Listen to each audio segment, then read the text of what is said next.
I'm going to defer most of our announcements until after. We're going to talk about our upcoming events for UHIMSS this year, and there are also door prizes, so be sure to stick around.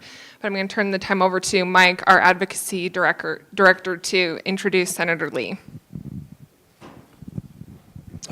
Good afternoon. Great to see everybody here. I had a 4-page bio introduction I was going to do for the senator, but we'll pass on that, and I think just go ahead and get started. A couple things I want to mention before the senator is going to share a few comments to start. We've been passing around some bowls to collect questions, and we do ask that you submit your questions in writing just so we can keep this organized. This is as large a group as we've ever had, so we want to coordinate things well.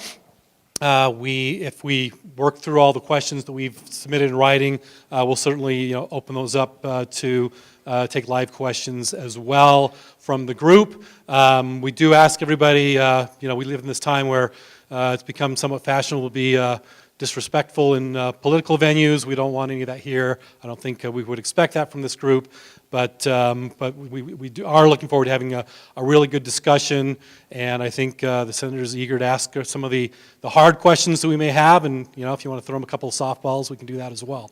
But so we'll turn the time over to the senator now and let him share with us a few comments, and we'll get into the questions after that. So Senator Lee, the floor is yours. Thank you.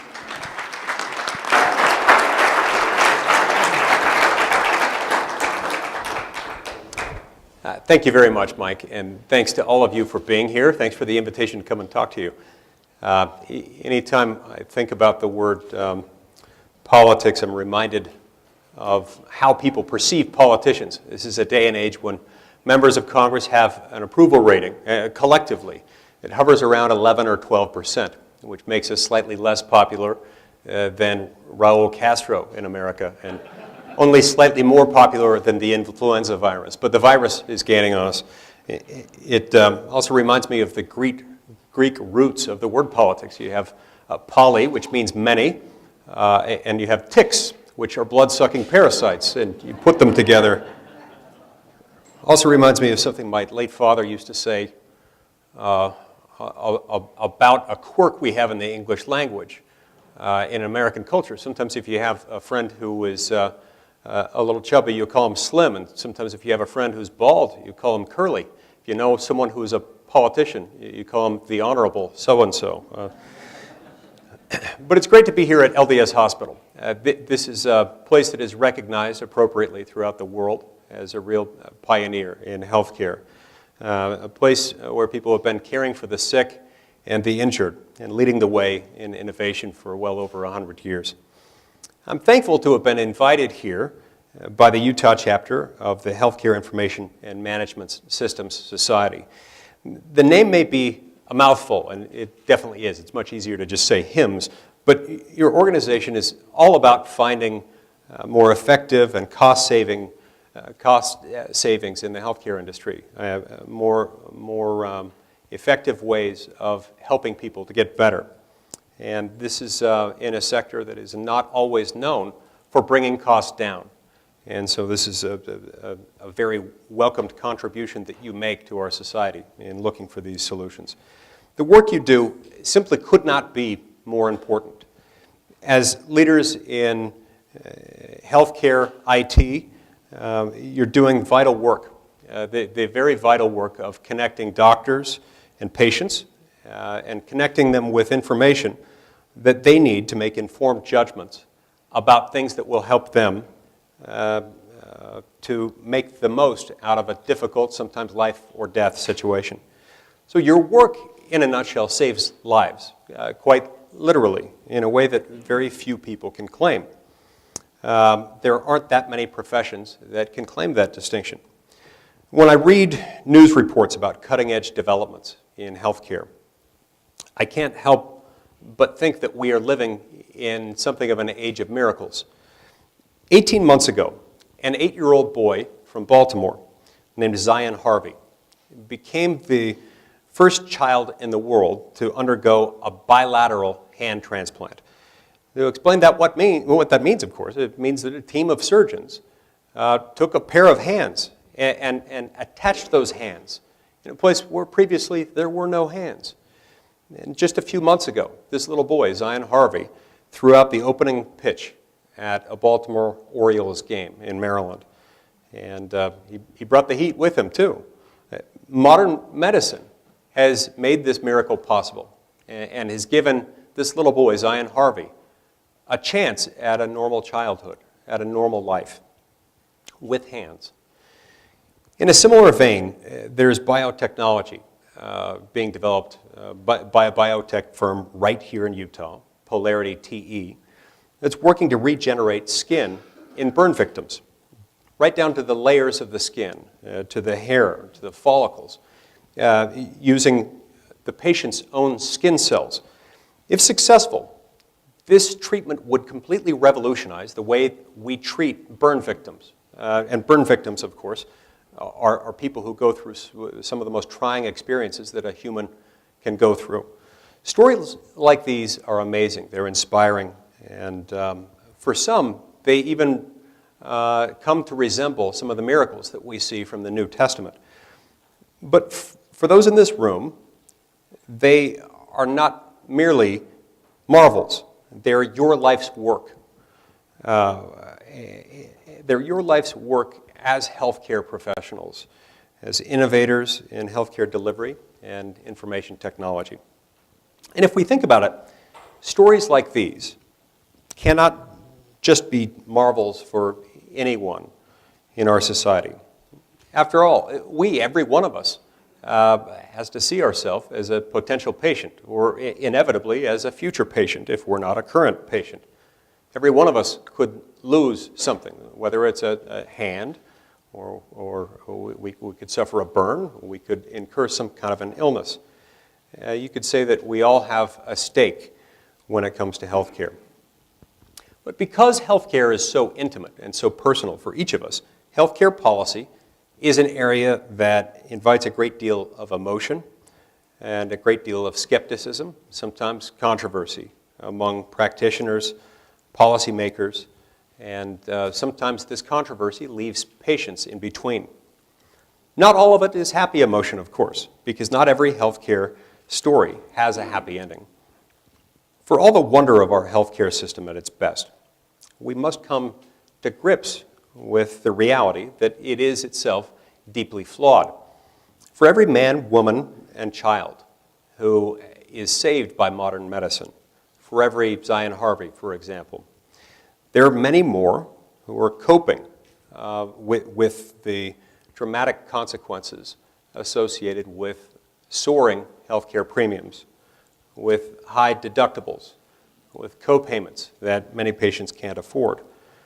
And so more and more we see a lot of people watching as their paychecks are siphoned away by these rising healthcare costs, or waiting for the day when they will have to meet a perilously high deductible. The soaring cost of healthcare is at the center of these problems, of course. That is why health policy reforms over the last few decades, whatever their ultimate aims, have all been presented to the public as efforts to bend the cost curve, as they say. That goal is more important now than ever, as rising healthcare costs are squeezing middle-class families and taxpayers and the disadvantaged, all at the same time.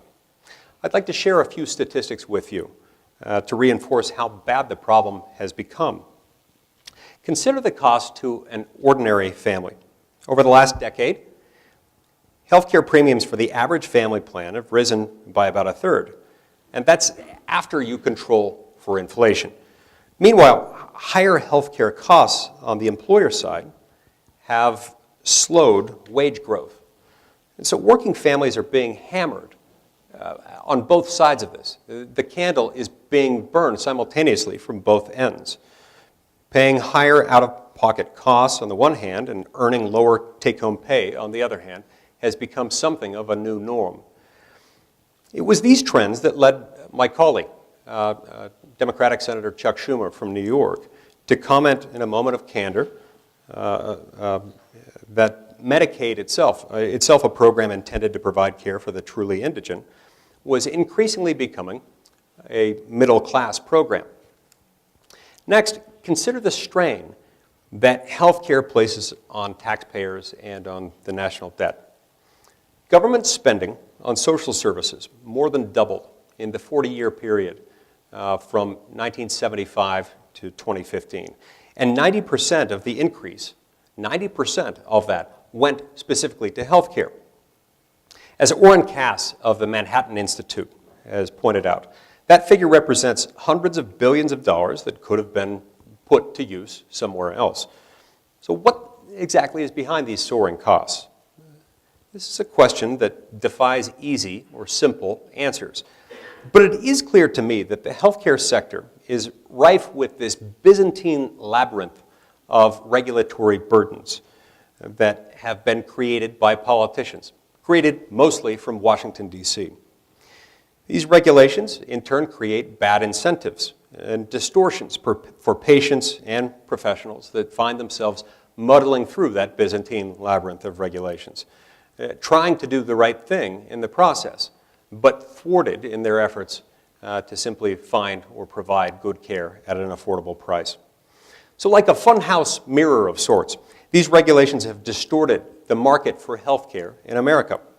And the distortions in the market have driven up prices. In a functioning marketplace, technological processes lead to progress, lead to innovation.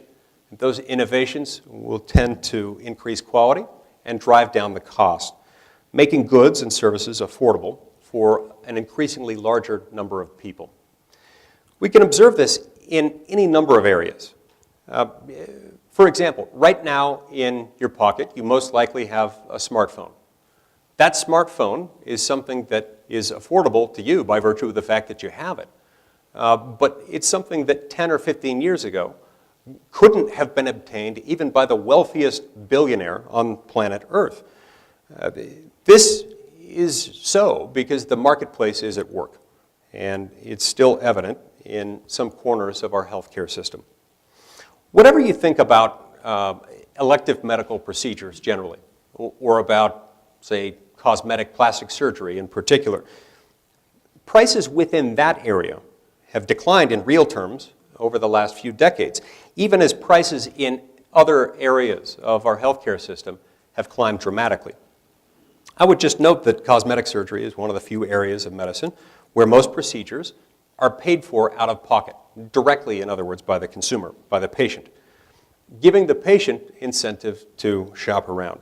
Not by some remote third payer, whether that third payer is an insurance company or the government, but by the person actually receiving the service in question.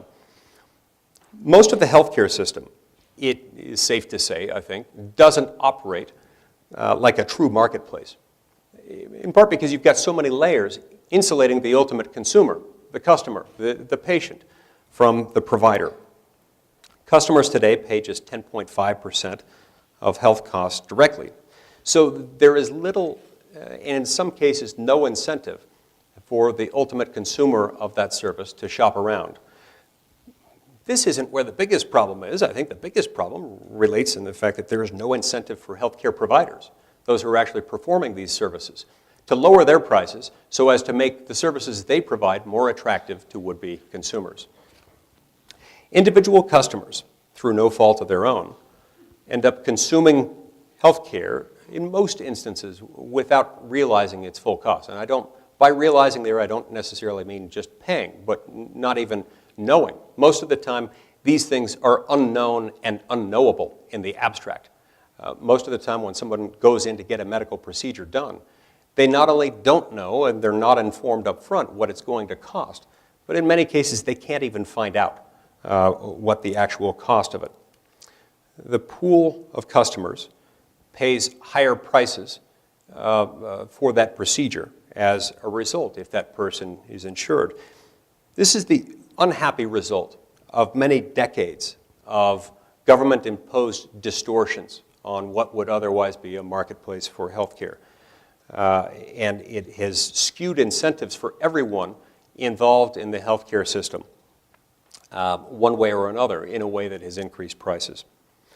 For the last six and a half years, I've fought to correct some of these distortions in the marketplace, to replace the funhouse mirror of government regulation with a functioning marketplace, one that gives all actors a clear understanding of what they're buying and how much they're paying for it. When Americans shop for health care, they should respond to accurate prices, not to government regulators and insurance companies with the capacity to comply with burdensome regulations. In doing this, I hope to help innovators like you, because you're not only medical professionals, many of you are business people.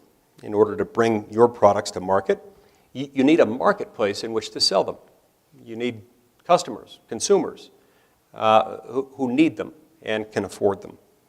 And there is no market at present in the American healthcare system.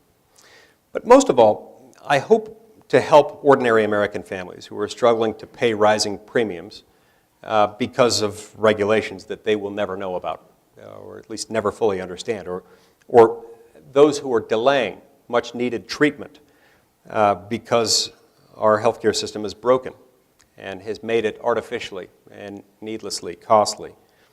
That means that I have opposed, in the strongest possible terms, additional government interventions into the healthcare marketplace, including the Patient Protection and Affordable Care Act, which represents sort of the culmination of a half-century of government intrusions into the medical system. For years, I've joined in this effort with virtually all of my Republican colleagues, many of whom, like me, were elected to Congress on a groundswell of opposition to that legislation. For years, we've heard from constituents throughout our respective states, and Utah certainly is no exception to that, from constituents who were hurting because of the soaring premiums and collapsing provider networks within our healthcare system. We were hearing from people who had not been able to keep the doctor they liked, regardless of what they had been promised by elected officials in Washington. We also heard from healthcare innovators who worried that provisions like the medical device tax would cause them to spend more time and energy, more financial resources, certainly, to comply with certain tax provisions. They would devote these efforts in a way that would detract from their innovation toward developing new products that would improve the quality and length of a person's life.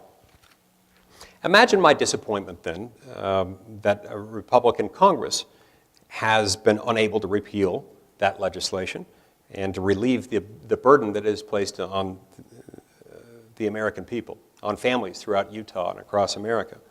So far, we've not been able to muster the willpower to bring about even a partial repeal, one that would get rid of at least the least popular aspects of Obamacare. For example, many of its taxes, its health insurance regulations, and the oppressive individual mandate. And so things will, for the time being at least, continue on their dysfunctional trajectory, unless and until such time as Congress acts and decides to respond to this growing groundswell of calls for reform. What we need are reforms that directly affect millions and hundreds of millions of Americans.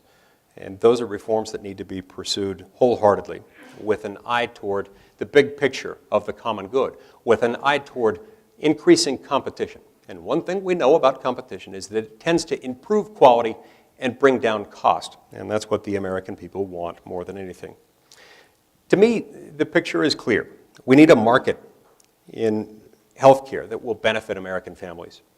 We need to protect and promote America's successful culture of medical innovation through deregulation. We need to respect religious and charitable healthcare institutions and protect the conscience rights of good Samaritans who make those institutions possible and help them to thrive. We need to refocus social welfare programs so that they truly serve the needy, promoting their health and their self-sufficiency. We need to do all of this with fidelity to the Constitution.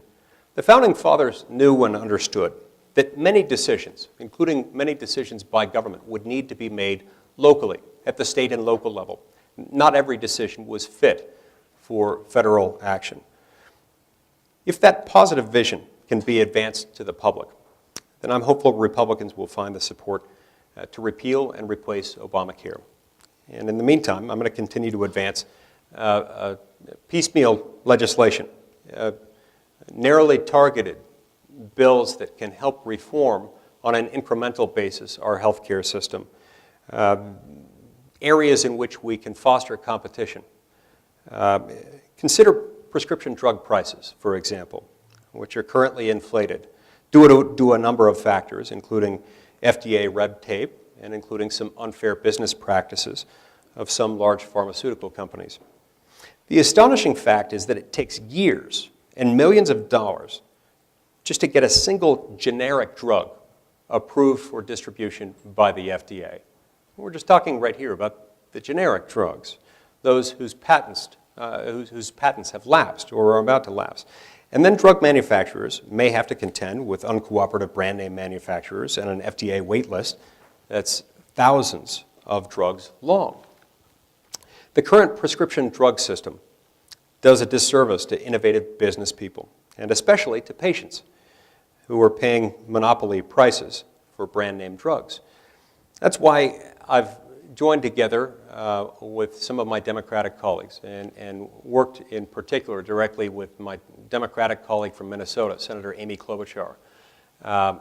She and I served together on the Antitrust Subcommittee of the Senate Judiciary Committee. I chair the subcommittee. She is the ranking Democrat on that committee. We've identified some areas where Republicans and Democrats can agree, and can agree in ways that will foster competition and bring down prices and consequently the ultimate cost to the consumer. One of the bills that we've come up with as part of this effort is called the CREATES Act. The CREATES Act would make it more difficult for some of the bad actors in the brand name pharmaceutical industry to obstruct their competitors. In particular, it would give would-be generic drug manufacturers for a particular prescription drug standing to sue a brand name firm if that brand name firm acted in bad faith in refusing to send them drug samples as required for generic drug testing. You see, without those samples, you can't conduct the testing necessary in order to get approval. Without that approval, you can't bring your drug to market. And as a result, even a drug whose patent life may have expired might continue to operate in a monopolistic fashion after the life of its patent term has come to an end. Senator Klobuchar and I have also joined together in bringing forward legislation called our Short on Competition Act. And that would infuse the prescription drug market with greater competition by authorizing, in some instances, the temporary importation of FDA-approved drugs from abroad, at least in markets where there are fewer than 5 suppliers of a particular drug. From a policy standpoint, these bills are no-brainers, or at least they should be. And they prove that removing government distortions in the healthcare system can be a bipartisan cause. And in many cases, it is. But we should also recognize, in an area of partisan division and divergent visions of government, that we can't always place all of our hopes for healthcare policy on bipartisan comity. Such a convergence, I'm sorry to say, is possible in some cases, but not always.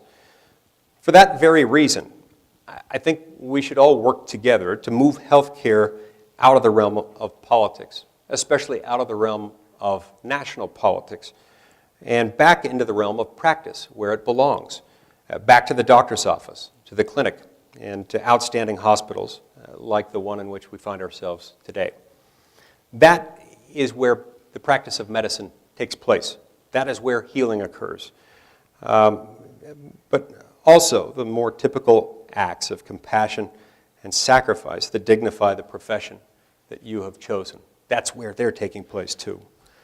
Burdensome regulations should never be allowed to get away from that, to take us away from that paradigm.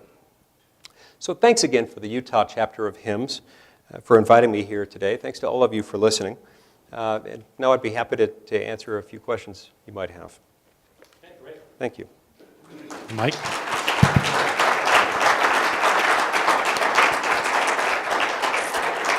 Okay, we've got a number of submitted questions. We'll kind of take some of those randomly, although we are going to exercise a little bit of executive privilege and have our past president of UHIMSS, Frank Overfelt, submit the first question. So Frank, here you go.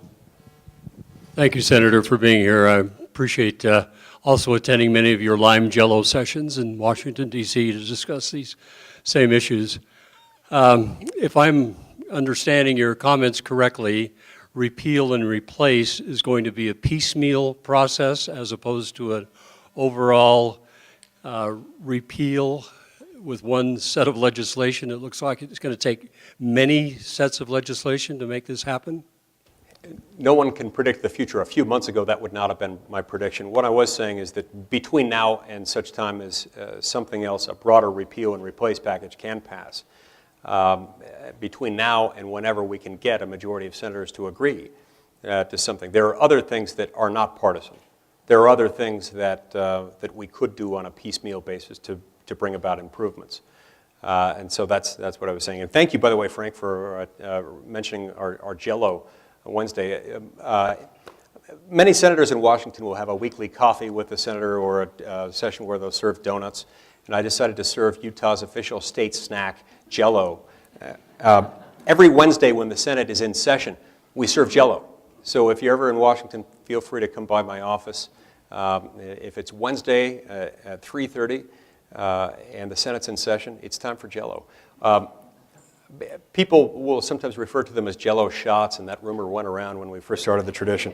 We noticed a temporary bump in attendance when people got the impression they were in fact Jello shots, but I had to let them know that this was not spiked alcohol. But my colleague, Cory Gardner, is across the hall in the Senate.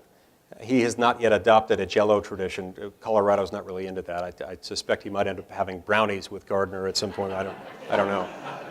It's Colorado, you know. I've enjoyed some of those Jello shots myself, so I highly recommend them. We've got a question here from Cade Haviland. Should the federal government be the one trying to fix the healthcare system, and are you, Senator, receiving guidance recommendations from every stakeholder of healthcare, including physicians, nurses, and hospitals? Okay, there are two parts of that question. The second part of the question is the one that has the easier answer. The answer to that question is yes.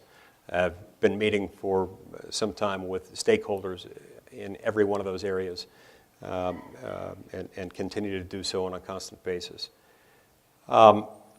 The first part of the question, dealing with the federal government, raises some important issues, and this is at the heart of what I've been calling for reform in this area.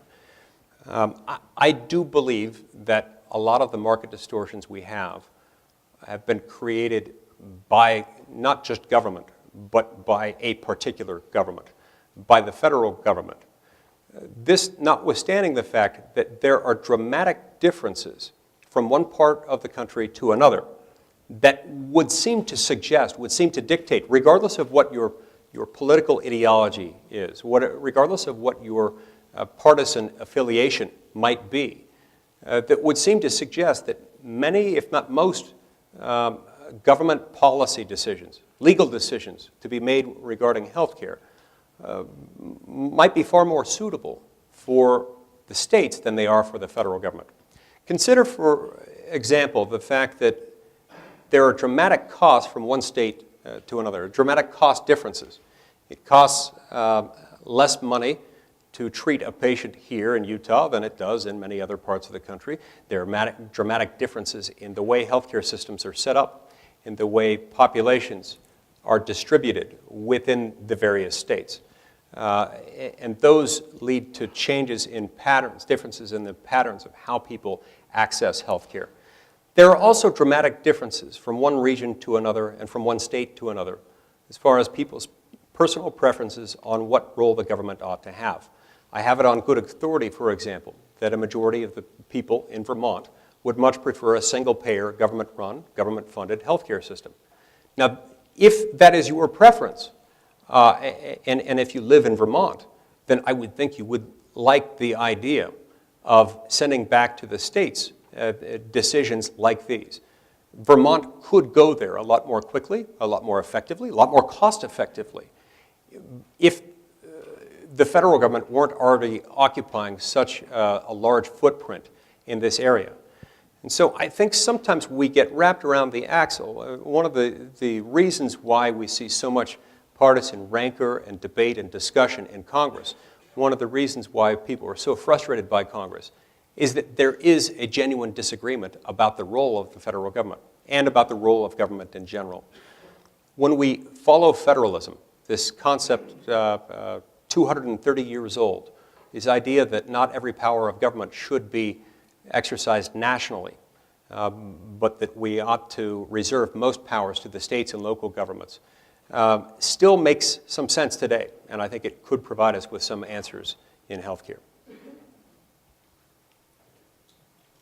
Next question, probably a good segue from the last one. This is from Brett Hill. What efforts are you and the Senate taking to fix the Affordable Care Act? Okay. Brent, because I believe that the federal government already occupies too large of a footprint in this area, and because I believe that the Affordable Care Act has made health care untenably expensive and less accessible, I believe that the way to fix the Affordable Care Act is to repeal the Affordable Care Act. I continue to believe that. I will continue to believe it moving forward. I don't think it can effectively be fixed. As I said a few minutes ago, there do not appear to be the votes to do that right now. And so in the meantime, I'm looking for piecemeal surgical strikes that we can make within the healthcare industry generally to bring about more competition. I also think there is a possibility, there has been some discussion of the what some have referred to as the Graham-Cassidy approach, or a variation of that, the idea of taking what is now inside of the Obamacare subsidies and converting them to a block grant program for the states, a series of block grants to the states. If that were simultaneously accompanied by a repeal of Obamacare's Title I health insurance regulations, I think that is something that could possibly gain some traction. Because at the heart of all of this, I mean, we have to remember that there are three main components to Obamacare. You had the health insurance regulations, which everyone knew would make health insurance more expensive.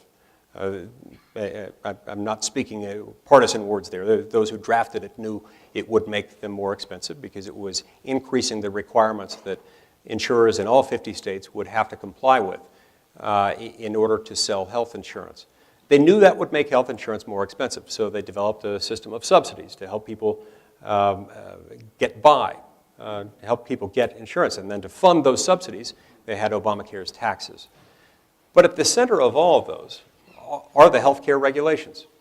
So if the health insurance regulations of Title I of the Affordable Care Act could be repealed, I think there is some hope for reforming the existing system by converting the current subsidies into a series of block grants. The legislation that's been introduced comes nowhere close to doing as I've just described, but I think it's possible we could get there. Great. Next question, this is from Kailani Yara. The president has declared the opioid crisis as an emergency. What does the president's declaration mean to us here in the state of Utah?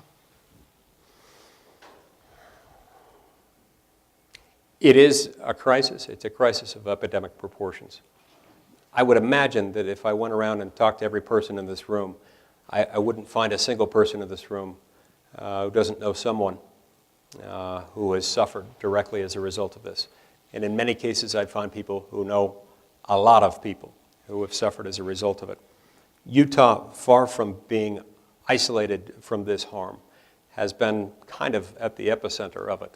We're among the states that have been hardest hit by the epidemic.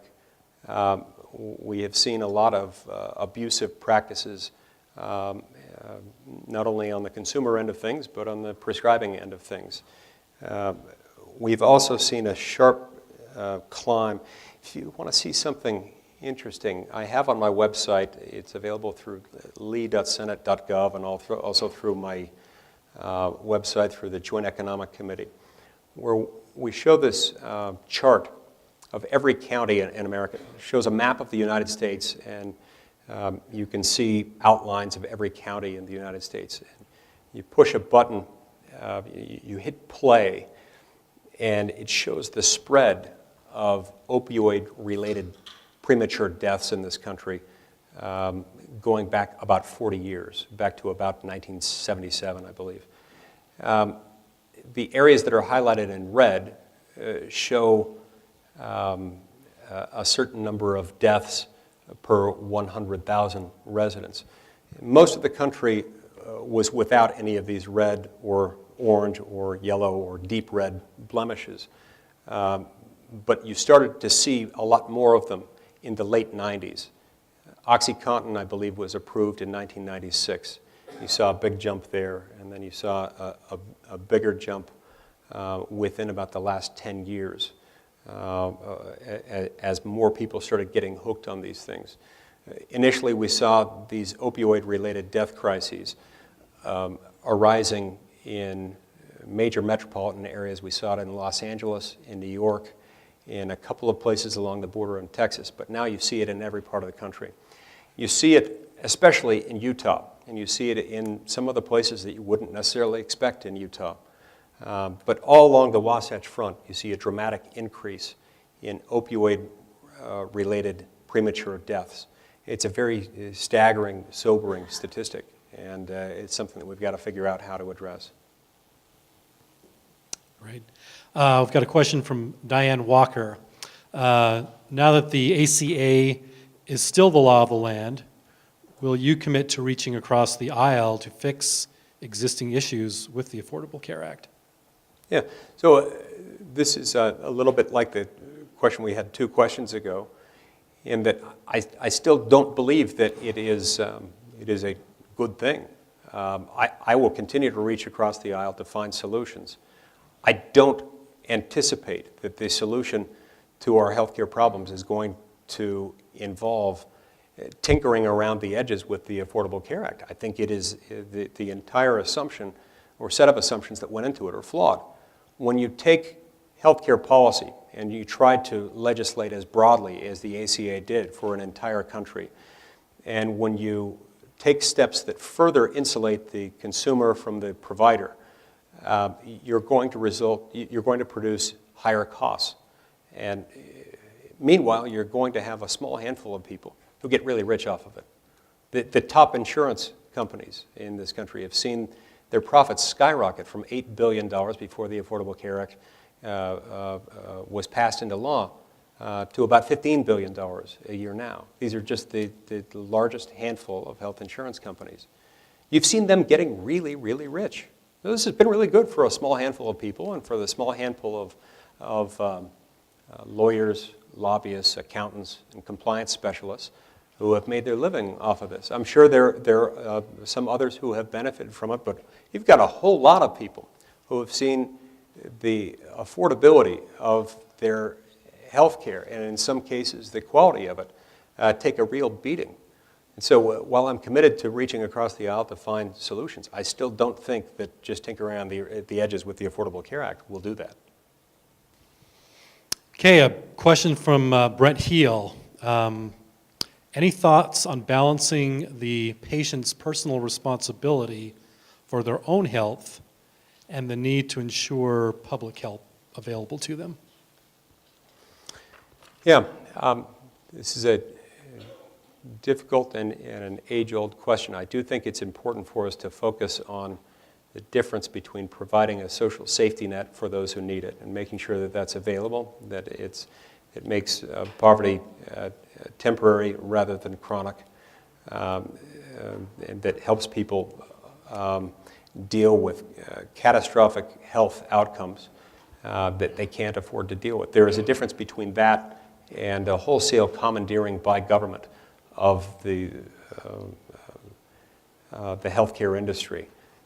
The more we can allow the market to work its will with most people, the more we can allow most healthcare decisions to be made by doctors and patients rather than government bureaucrats in Washington, the better off we're going to be.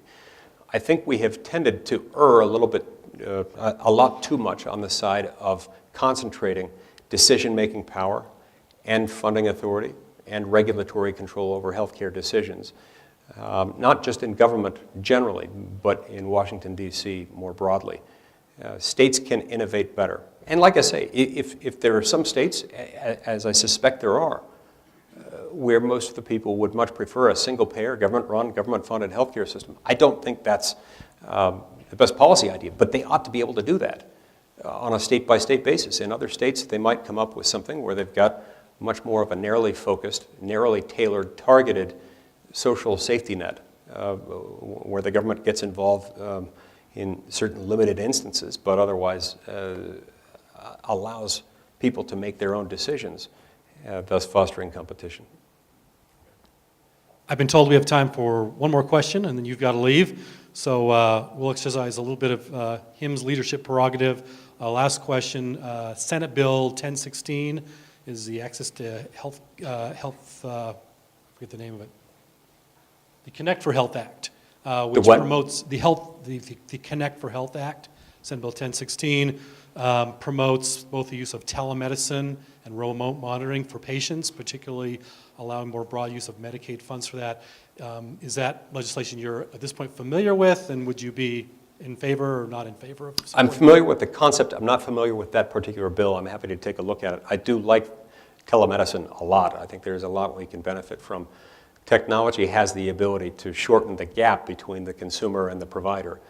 And anytime we can do that, that's yet another way of bringing down costs. It's also a way of making things a whole lot more effective and efficient for the provider and for the consumer at the same time. Anyone who has had children, especially young children, knows how difficult and taxing and in many ways hazardous it can be to take a child to the doctor. You wonder what you're exposing your child and other children to. You're taking your child to the doctor because she's sick, and you're exposing everybody else's kids to what she's got, and you're exposing her to what everybody else has got. So I love the idea. I'd be happy to take a look at that legislation, even though I'm not familiar with that bill. Okay. We forwarded it to your staff, but we think it's bipartisan. We think you'll like it. And for a state like Utah, where we have a very distributed rural population, those things can be really helpful. So I think we're done. Thank you very much for joining us. Everyone, round of applause for the senator.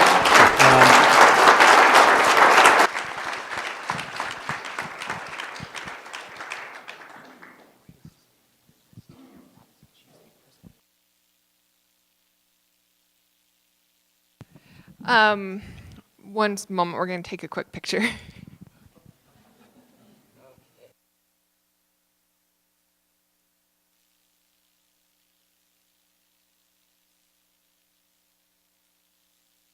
Okay, that was wonderful. Let's give another round of applause to Senator Lee.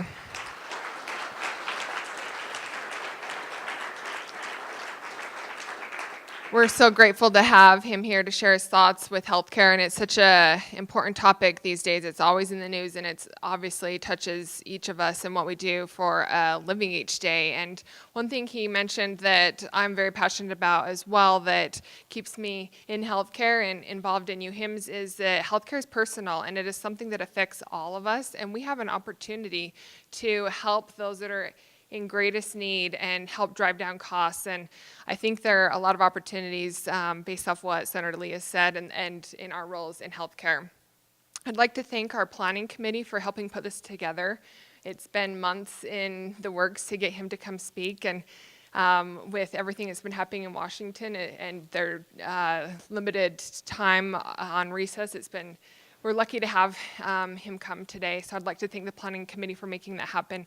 I'd like to also thank Mike and the Advocacy Committee. We have a really excellent Advocacy Committee that is very engaged with our national leaders as well as local leaders and helping to improve healthcare and the opportunities we have here in Utah. One thing I'd like to encourage everybody to do is to sign up to get involved in HIMSS and participate in the committees. It's a great opportunity to have a role in improving healthcare and technology and getting to know others. And so a couple of other announcements. We have our fall leadership training that we're going to invite our committee members that serve on the various HIMSS committees to get involved with. So great opportunity to sign up and join a committee. We also have a holiday luncheon on November 16th. It will be at the Doty Education Center. More information to follow with that. Check your emails. It will also be on the website.